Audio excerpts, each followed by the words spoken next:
Let's look at the verb to be.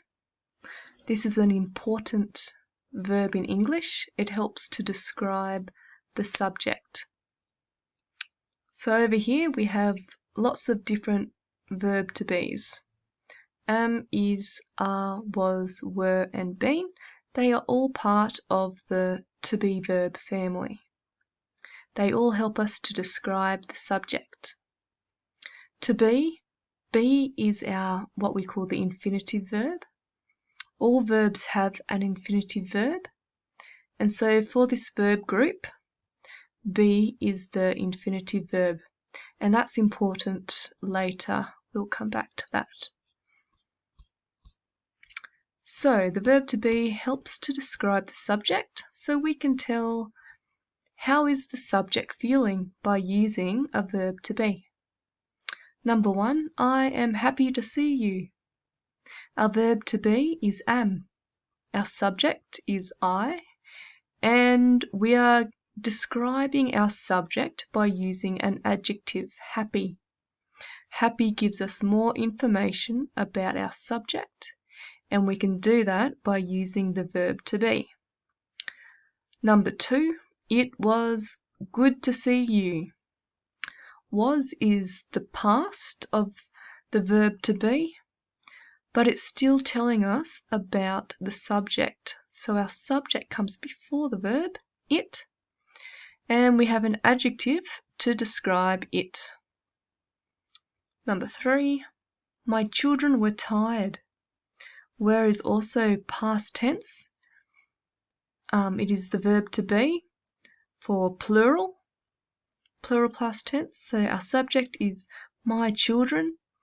We want to describe my children, give more information, so we can use the verb to be and an adjective.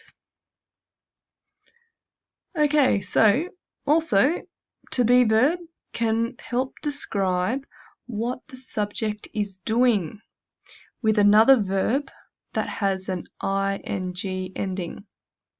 This helps to create the present continuous and the past continuous. Now, the present continuous is using the verb to be in the present simple sense, plus another verb, such as go, with an ing ending. So when we want to use the present continuous, every verb that comes after the to be verb must have an ing ending.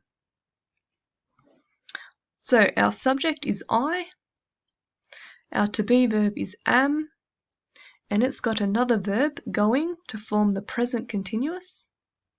So this verb is helping us to describe our subject, what our subject is doing. The subject is going to Coles at 8 a.m. So here we have a location, but this location is still telling us something about our subject. The subject I is going to Coles.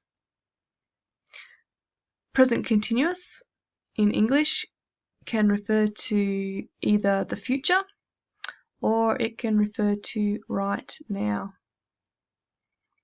But when we look at the past continuous, such as was speaking, we normally use the past continuous when we want to describe another verb or another action that happened at the same time. So 5. I heard a loud noise outside when I was speaking on the phone yesterday.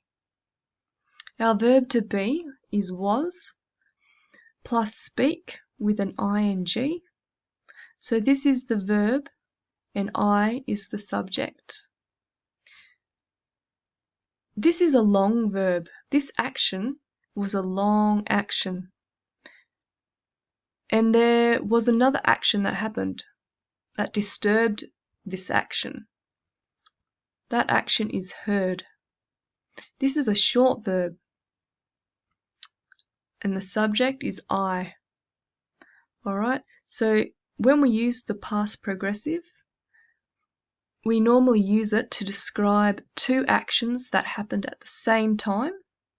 But in number 5, we have a short verb that happened, and we have a long verb that happened. So was speaking happened for longer. Let's look at 6. My children were playing on the iPad while I was cooking dinner last night. Let's look at our first past continuous, were playing. We have the verb to be plus another verb that ends in ing. So this is our past continuous. So this tells me that there is another verb happening in this sentence. So our next verb is was cooking. This verb has a subject, I, just like our first past continuous verb had a subject, my children. Okay, so this subject and verb is connected with a conjunction. This conjunction is a subordinating conjunction, and it helps describe two verbs that happened at the same time. So we can use either a long verb or a short verb in the past tense when we use a past continuous. Let's look at some more examples. These examples start with the subordinating conjunction. So remember, subordinating conjunctions help us to have two subjects and two verbs in our sentence. So our subject is I, the verb is was learning, English online, my friend broke a dish. Okay, here's our next subject, my friend.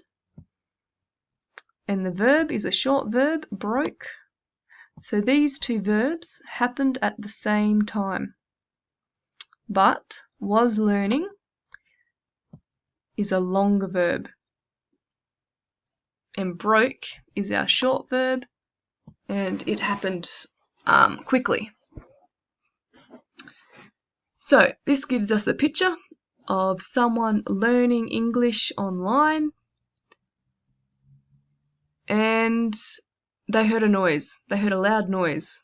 A dish broke in the kitchen. Number 2, when is our subordinating conjunction. When I was answering the teacher online, all our class listened to us. Okay, again we have our long verb, was answering, and then we have a short verb, listened.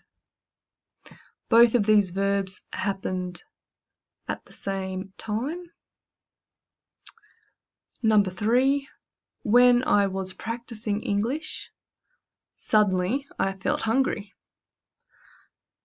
So we have our long verb, was practicing.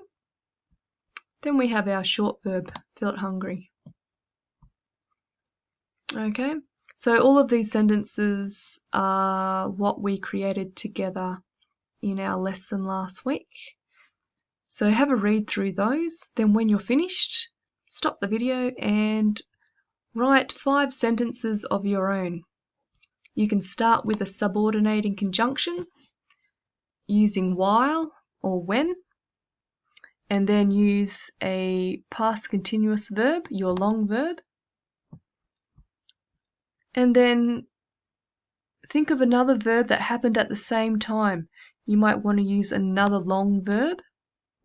So for example, in number 8, while I was playing volleyball yesterday, my friend was bringing me a cup of tea. That's not the best example actually. I'll go, number 7's a bit more simpler. More simple, sorry. So when Mum was cooking, I was cleaning the bathroom. So this gives us a picture of a family in the house. The subject, Mum, is cooking, and at the same time, the subject, I, was cleaning the bathroom. Okay? 2 verbs happening at the same time. So stop the video now and write and send me 5 sentences using the past continuous.